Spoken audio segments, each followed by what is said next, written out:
You're starting Tai Chi and you want to learn how to do grasp the bird's tail in the easiest way.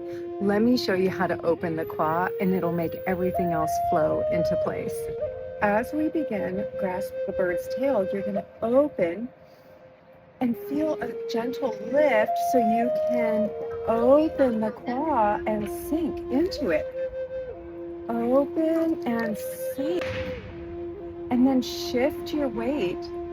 Feel that shift, peeling that back heel off the ground, coming up onto the toe, allowing the structure to shift, enabling you to step across the riverbank,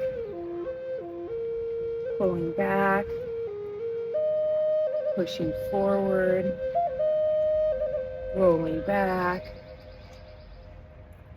Opening the qua in the very beginning allows you this great flexibility and forward and backward shifting with a lot of ease. Your knees are naturally going to be in the right place over the toes, and you don't have to worry too much about making sure your knees are opening because you can overextend.